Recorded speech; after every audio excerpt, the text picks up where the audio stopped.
Magaciisa oo dhammaystiran waa Cabdiraxmaan Maxamed Shariif wuxuu ku dhashay magaalada Liverpool sanadii 2001. Hooyadiisa iyo faamiligiisu waxay wadanka Ingiriiska imaadeen 3 sano ka hor dhalashadiisa. Wuxuu haystaa dhalashada wadanka Ingiriiska wuxuuna kubadda ku ciyaaraa lugta midig. Waxa uu ka ciyaaraa boos badan oo ka mid yihiin khadka dhexe, garab iyo weliba daafaca garabka midig.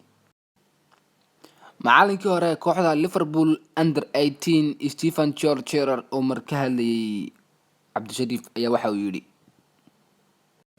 waqtigii isaga aan u ahaa macalinka markasta waan fiirsan jiray waxa uu ciyaaraa sidiisa ugu fiican waxa uu leeyahay farsamooyin gaar ah wuxuu ka helaa Liverpool siduu mar ugu ciyaari lahaa waxa uu leeyahay kubadaha dhaadheer ee Liverpool sidoo kale macalinka Klopp baa u sheegay inuu xidigan yahay xidig fiican oo mustaqbalka Liverpool wax ka bedeli doona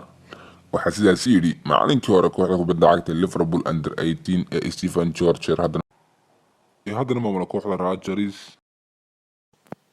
Cabdiraxmaan Maxamed Shariif oo loo yaqaano Cabdishariif wuxuu kooxda kubadda cagta Liverpool Academy-da ku soo biiray isagoo jira da'da 6 sano jir ilaa haddana wax heshiis rasmi ah muusan saxiixin.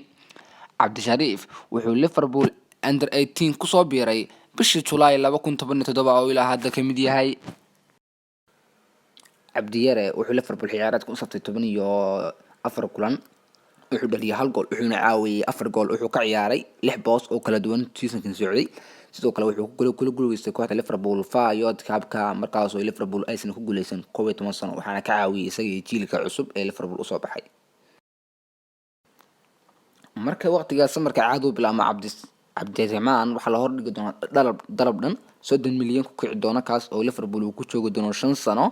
wuxuu noqon doonaa heshiiskii u horeeyay ee caalamiga oo saxiixa koox sidoo kale wuxuu noqon doonaa heshiiskii u horeeyay oo Liverpool saxiixo waxaana rumoobi doonta riyadii ahayd inuu mar Liverpool u ciyaaro taasoo gabagabo ku soo dhawaan doonta kanaalka aad nagala socotaan waa Liverpool FC Somalian Fans Official iyo waliba page-keena ku leenahay bartana Facebook-ga waa Liverpool Somalian Fans waxa codeeyay oo diyaariyay Cabdixakiin Steve waxa gacan weyn iga siiyay saaxiibkii Janan sidoo kale asxaabta qaaliga please subscribe like share asxaabta la wadaaga dadka heshan muuqaalkan maalin wanaagsan dhamaan asxaabta qaaliga